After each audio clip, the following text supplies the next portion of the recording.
আসসালামু আলাইকুম প্রিয় শিক্ষার্থী সকল, আশা করি সকলে ভালো আছো, নিরাপদে আছো। আজকে অনলাইন ক্লাসে তোমাদেরকে স্বাগত জানাচ্ছি। আমি সাফিয়া আক্তার মায়া, সহকারী শিক্ষক, হাজী মনির হোসেন উচ্চ বিদ্যালয়। আজকে অনলাইন ক্লাসে নবম দশম শ্রেণীর হিসাব বিজ্ঞান অষ্টম অধ্যায়ের নগদান বইয়ের একটি গুরুত্বপূর্ণ সৃজনশীল সম্পর্কে আলোচনা করব। এখন দেখো 123 পৃষ্ঠার 2 নং সৃজনশীল। সবাই অষ্টম অধ্যায়ের 123 পৃষ্ঠার খোলো এবং 2 নং সৃজনশীলটি দেখো। আমি প্রথমে উদ্দীপকটি পড়ছি। চট্টগ্রাম বন্দর ট্রেডার্স এর 2017 সালের জুন মাসের কতিপয় লেনদেন নিম্নরূপ। জুন 1 নগদ 1,20,000 টাকা ও 2 লক্ষ টাকা ব্যাংক জমা নিয়ে ব্যবসা শুরু করা হলো। জুনের 3 তারিখ যমুনা ট্রেডার্স এর নিকট থেকে 1 লক্ষ টাকার পণ্য ক্রয় করে নগদে 20,000 টাকা ও চেকে 30,000 টাকা প্রদান। জুনের 5 তারিখ ব্যবসা ব্যবহারের জন্য একটি ফটোকপি মেশিন ক্রয় 75,000 টাকা। জুনের 9 ব্যাংক হতে ব্যক্তিগত প্রয়োজনে 5,000 টাকা ও ব্যবসায়ের প্রয়োজনে 10,000 টাকা উত্তোলন। জুনের 15 তারিখ ফটোকপি মেশিনের বহন খরচ ও সংস্থাপন খরচ প্রদান মোট 3,000 টাকা। জুন 18 ব্যাংক কর্তৃক প্রাপ্য বিল আদায় 25,000 টাকা এবং পদবিল পরিশোধ 15,000 টাকা। জুন 22 তারিখ পতেঙ্গা স্টোর্স হতে 13,000 টাকা চেক প্রাপ্তি এবং 1,000 টাকা বার্তা মঞ্জুর। জুন 26 যমুনা ট্রেডার্সকে 10% বার্তায় নগদে 20,000 টাকা এবং 25,000 টাকা চেক ইস্যু। জুন 30 তারিখ ব্যাংক সুদ মঞ্জুর করলো 500 টাকা এবং ব্যাংক চার্জ কর্তন করলো 1,000 টাকা। এখন দেখো ক নম্বরে আছে বন্দর ট্রেডার্স এর অফিস সরঞ্জামের মূল্য নির্ণয় করো। খ নম্বরে জুন 1 থেকে জুন 15 তারিখের লেনদেন অবলম্বনে 2 গড়া নগদান বই প্রস্তুত করো।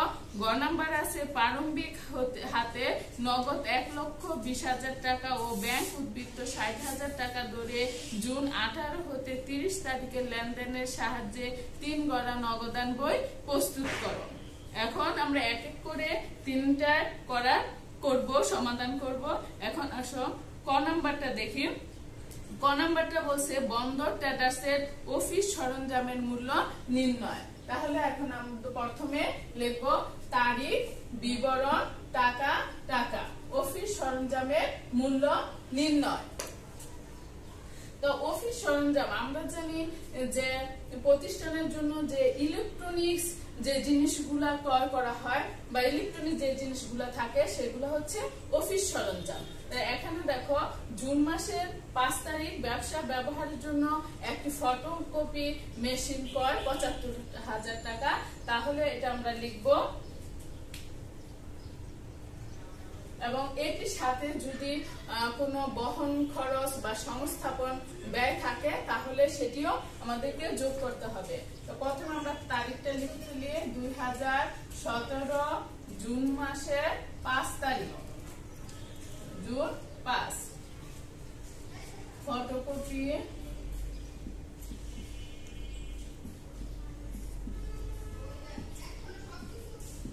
মেশিন ক্রয় 78,000 টাকা এবং দেখো জুনের 15 তারিখে আছে ফটোকপি মেশিনের বহন খরচ ও সংস্থাপন খরচ প্রদান মোট 3,000 টাকা। তাহলে এটার সাথে আমরা এটা কি করতে হবে, যোগ করতে হবে। 15 তারিখ যোগ বহন খরচ ও সংস্থাপন ব্যয় 3,000 টাকা। এখানে ছিল 75,000 টাকা, 3,000 মোট হবে 78,000 টাকা। এখানে ফটোকপি মেশিন ক্রয় ছিল 75,000 টাকা আর যোগ বহন খরচ ও সংস্থাপন ব্যয় হলো 3,000 টাকা। মোট হচ্ছে আমাদের যোগ করলে আসতেছে 78,000 টাকা। এ হচ্ছে প্রিয় শিক্ষার্থী, আশা করি তোমরা সকলে ক নম্বর অঙ্কটা বুঝতে পেরেছো। এখন আসো আমরা 2 নং সৃজনশীলের খ নাম্বারটা সমাধান করি। দেখো খ নাম্বারে কি বলছে, জুন 1 থেকে জুন 15 তারিখের লেনদেন অবলম্বনে 2 গড়া নগদান বই প্রস্তুত করো। তাহলে এখন দেখো 2 গড়া নগদান বইয়ে আমরা জানি 12টা গড় হয়, তাই আমরা গড়টা করলাম। তারিখ, প্রাপ্তি 52 নং, খতিয়ান পৃষ্ঠা, নগদ টাকা, ব্যাংক টাকা। তারিখ, প্রদান 52 নং, খতিয়ান পৃষ্ঠা, নগদ টাকা, ব্যাংক টাকা। এখন বন্দর ট্রেডার্সে 2 গড়া নগদান বই। দেখো 1 নম্বরে জুন 1 নগদ 1,20,000 টাকা ও 2 লক্ষ টাকা ব্যাংক জমা নিয়ে ব্যবসা শুরু করা হলো। তাহলে আমরা জানি যে বছরে নগদান বইয়ে মাসের যে প্রথম তারিখে টাকাটা থাকে, যে প্রারম্ভিক নগদ টাকা, প্রারম্ভিক ব্যাংক জমা, সেটা ব্যালেন্স বিধি বলে লিখতে হয়। তাহলে এখন আমরা প্রথমে তারিখটা লিখে ফেলি, 2017 জুন 1।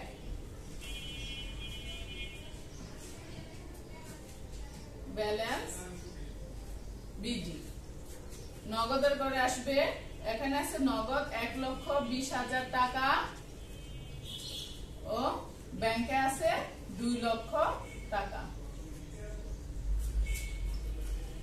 তারপর দেখো 3 নম্বরে আছে যমুনা ট্রেডার্সের নিকট থেকে 1 লক্ষ টাকার পণ্য ক্রয় করে নগদে 20,000 টাকা ও চেকে 30,000 টাকা প্রদান করছে।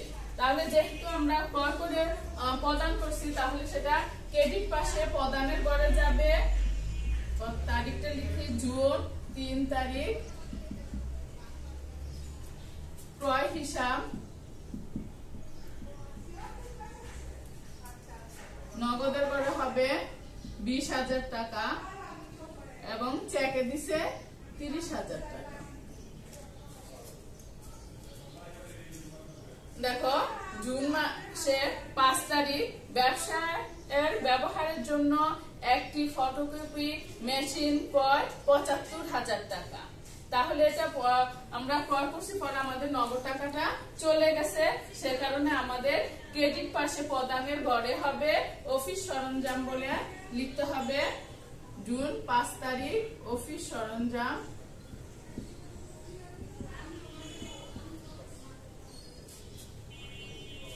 নগদ ঘরে আসবে 75,000 টাকা। জুনের 9 তারিখ ব্যাংক হতে ব্যক্তিগত প্রয়োজনে 5,000 টাকা ও ব্যবসার প্রয়োজনে 10,000 টাকা উত্তোলন করলো। দেখো এখানে 2টা কাজ সংগঠিত হয়েছে, 2টা লেনদেন হয়েছে। একটা হচ্ছে ব্যাংক হতে ব্যক্তিগত প্রয়োজনে 5,000 টাকা নিছে। তাহলে ব্যক্তিগত যুদ্ধের প্রয়োজনে আমরা 5,000 টাকা নিয়ে, তাহলে এটা এখানে আমাদের ব্যাংকের টাকাটা কি হবে, কমে যাবে। তাহলে এখন 9 তারিখে উত্তোলন হিসাব ডেবিট হবে, ব্যাংক হিসাব ক্রেডিট। যেহেতু ব্যাংক হিসাব ক্রেডিট, তাহলে সে কারণে ক্রেডিট পাশে উত্তোলন হিসাব লিখে ব্যাংকের ঘরে টাকাটা হবে, ব্যাংকের কত টাকা হবে, 5,000 টাকা হবে। উত্তোলন হিসাব 5,000 টাকা। আর তারপর দেখো ব্যবসার প্রয়োজনে 10,000 টাকা উত্তোলন। যদি ব্যবসার প্রয়োজনে ব্যাংক হতে উত্তোলন করে অথবা ব্যাংকে জমা দেয়, ব্যাংকে নগদ টাকা জমা দেয়, এরকম এন্ট্রি যদি থাকে তাহলে সেগুলো কন্টা এন্ট্রি হবে। কন্টা এন্ট্রি মানে হচ্ছে বিপরীত দাখিলা। তাহলে ব্যবসায়ের প্রয়োজনে 10,000 টাকা উত্তোলন করছে, কোথা থেকে, ব্যাংক হতে। যেহেতু ব্যাংক হতে ব্যবসার প্রয়োজনে 10,000 টাকা উত্তোলন করছে, তাহলে কি হয়েছে, আমাদের নগদ টাকাটা আসছে, ব্যাংকের টাকাটা কি হয়েছে, কমে গেছে। তাহলে যেই এন্ট্রির মধ্যে লেনদেনের মধ্যে নগদ এবং ব্যাংক কথা উল্লেখ থাকবে, সেটা কন্টা এন্ট্রি হবে, 2 পাশে যাবে। তাহলে যেহেতু আমাদের নগদান হিসাবটা ডেবিট, সে কারণে আমরা প্রথমে নগদের ঘরে টাকাটা লিখলাম 10,000 টাকা, কিন্তু এটা কি নাম হবে, বিপরীত নাম হবে। তাহলে এখানে কি নাম লিখবো, ব্যাংক হিসাব। ব্যাংক হিসাব এখানে খতিয়ানের ঘরে আমরা সি লিখে দিব। তারপর এখানে আবার দেখো 9 তারিখ এখানে আমাদের ব্যাংকের টাকাটা কি হয়েছে, ব্যাংক হিসাবটা ক্রেডিট, তাহলে এখানে আমরা ক্রেডিটের ঘরে ব্যাংকের ঘরে 10,000 টাকা লিখবো, কিন্তু এখানে কি লিখবো, নগদান হিসাব, বিপরীত নামটা লিখবো নগদান হিসাব। এখানে আমরা খতিয়ান পৃষ্ঠ করে লিখবো। তারপরে দেখো জুন 15 তারিখ ফটোকপি মেশিনের বহন খরচ ও সংস্থাপন খরচ প্রদান মোট 3,000 টাকা। ফটোকপি মেশিনের বহন খরচ এবং সংস্থাপন খরচ প্রদান করছি, যেহেতু প্রদান করছি আমাদের টাকাটা চলে গেছে, তাহলে ক্রেডিট পাশে হবে এখানে 15 তারিখ অফিস সরঞ্জাম হিসাব,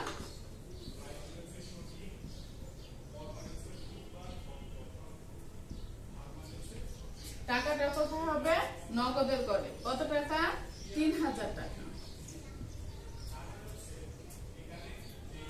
আমাদের তো বলে দিছিল যে 1 জুনের 1 থেকে 15 তারিখের লেনদেন অবলম্বনে 2 গড়া নগদান বই প্রস্তুত করো। তাহলে 1 থেকে 15 তারিখের সকল এন্ট্রিগুলো দেওয়া আমাদের শেষ, এখন আমরা যোগ করব।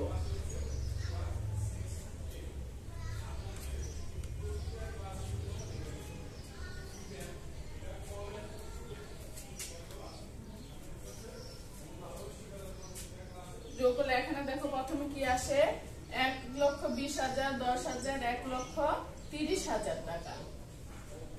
তাহলে এখন এই পাশে আমরা ক্রেডিট পাশে লিখে দিব 1,30,000 টাকা। এখন দেখো এখানে 1,30,000, কিন্তু এখানে তো 1,30,000 টাকা নাই, তাহলে এই টাকাটা থেকে সবগুলো আমরা বিয়োগ করব। বিয়োগ করলে দেখো আমাদের কত আসে, 1,30,000 আসতেছে আমাদের 32,000 টাকা। এই 32,000 টাকা মাসের শেষের তারিখ, তো জুন মাস 30 তারিখ ব্যালেন্স সিডি বলে লিখবো, সিডি 32,000 টাকা। দেখো তারপরে আছে ব্যাংকের আছে 2 লক্ষ টাকা। এই 2 লক্ষ টাকা আমরা এপাশে লিখে দিব।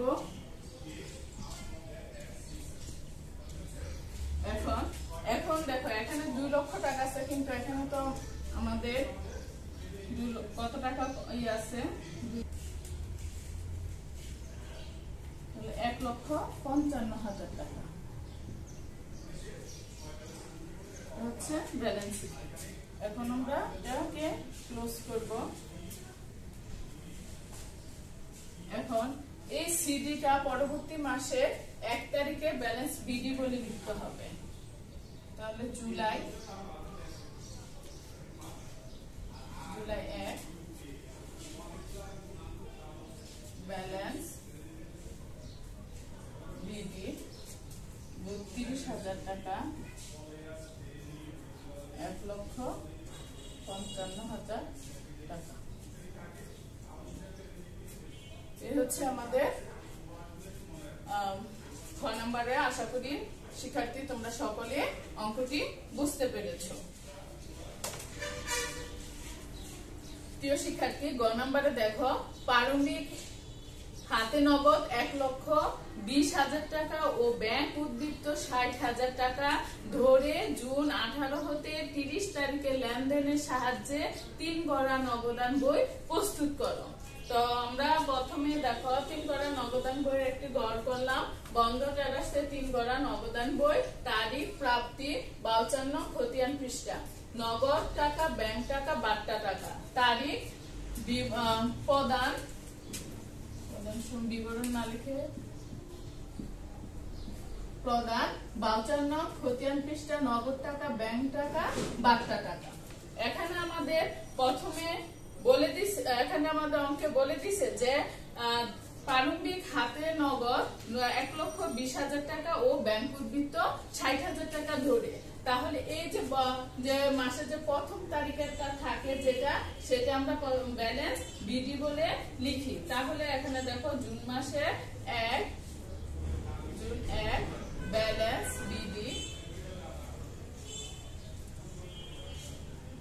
বিডি, এখানে নগদের আছে 1,20,000 টাকা, এবং ব্যাংক উদ্বৃত্ত ৬০,০০০ টাকা। 18 হতে 30 তারিখের লেনদেনের সাথে এখন 18 তারিখে দেখো কি আছে। 18 তারিখে আছে ব্যাংক কর্তৃক প্রাপ্য বিল আদায় 25,০০০ টাকা এবং পদ বিল পরিশোধ 15,০০০ টাকা। তাহলে ব্যাংক কর্তৃক আমরা প্রাপ্য বিল আদায় করছি, তাহলে কি হচ্ছে ব্যাংকের টাকাটা আমাদের বাড়ছে। যেহেতু ব্যাংকের টাকাটা বাড়ছে তাহলে সে কারণে ব্যাংক হিসাবটা কি করব আমরা, ব্যাংকের ডেবিট। তাহলে কি হিসাব কি লিখবো এখানে, প্রাপ্য বিল হিসাব। প্রাপ্য বিল হিসাব টাকাটা কথা হবে ব্যাংকের করে, কারণ ব্যাংক কর্তৃক আদায় হয়েছে। দেখো এরপর আছে পদ বিল পরিশোধ 15,০০০ টাকা। যেহেতু আমরা পদ বিল পরিশোধ করছি তাহলে সে এই কারণে ক্রেডিট পাশে আসবে জুন মাসে 18 তারিখ, জুন 18 পদ বিল হিসাব।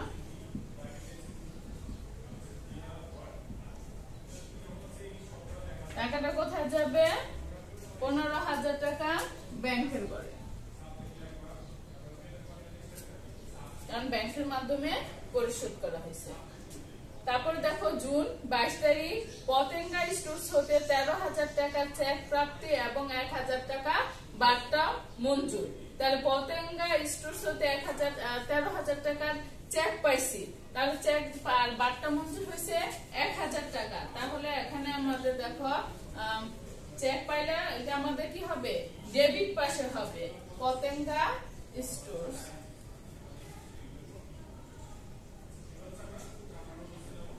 পতেঙ্গা স্টোরস হিসাব এখানে চেক পাইছি, তাহলে এখানে ব্যাংকের গড়ে হবে 13,০০০ টাকা আর বার্তার গড়ে হবে 1,০০০ টাকা।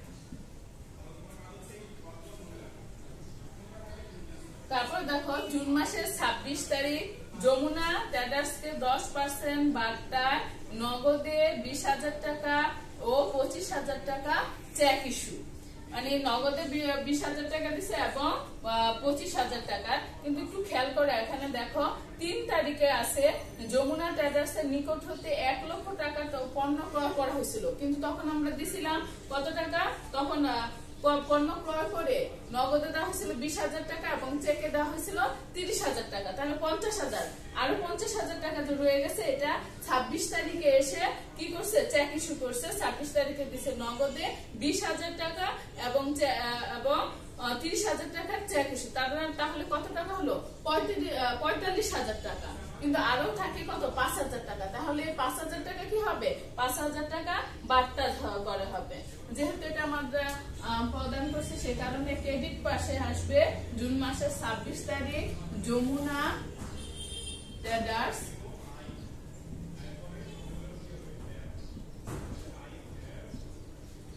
যমুনা ট্রেডার্স এখানে নগদের করে আসবে 20,০০০ টাকা এবং ব্যাংকের করে আসবে 25,০০০ টাকা আর এখানে তার বার্তার করে আসবে কত, 5,০০০ টাকা। এখন দেখো জুন মাসের 30 তারিখ ব্যাংক সুদ মঞ্জুর করলো 500 টাকা এবং চার্জ কর্তন করলো 1,০০০ টাকা।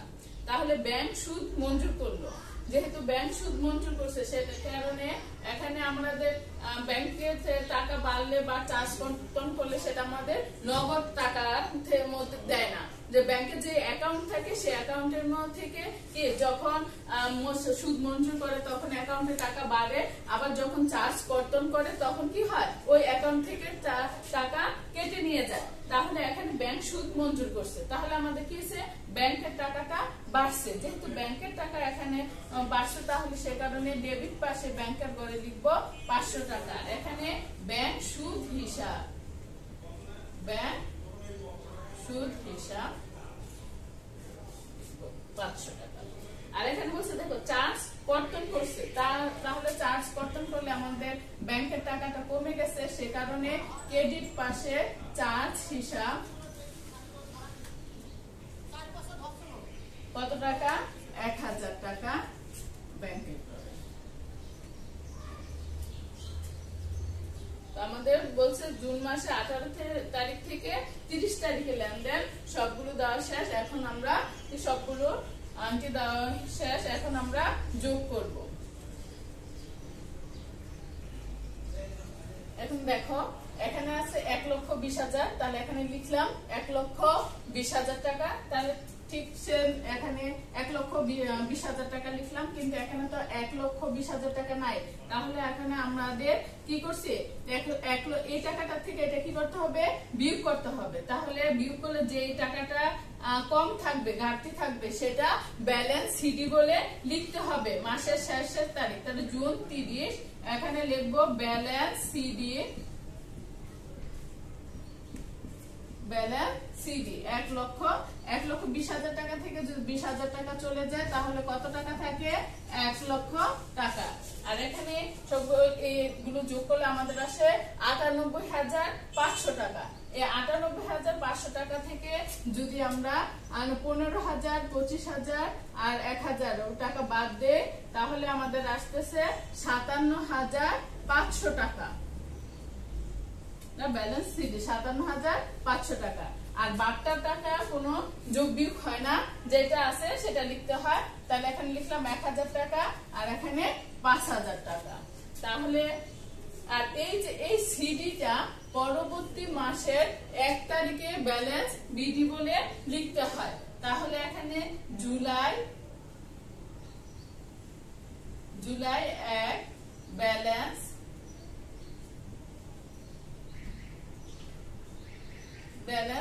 বিডি 1,00,000 টাকা, 57,500 টাকা। তো প্রিয় শিক্ষার্থী, আশা করি তোমরা সকলেই অঙ্কটি বুঝতে পেরেছ। অঙ্কটি বাসায় বারবার করার চেষ্টা করবে। আগামী ক্লাসে আমরা আবার অন্য কোনো সৃজনশীল নিয়ে আলোচনা করব। সে পর্যন্ত তোমরা সকলে ভালো থাকো, নিরাপদে থাকো, সুস্থ থাকো। আল্লাহ হাফেজ।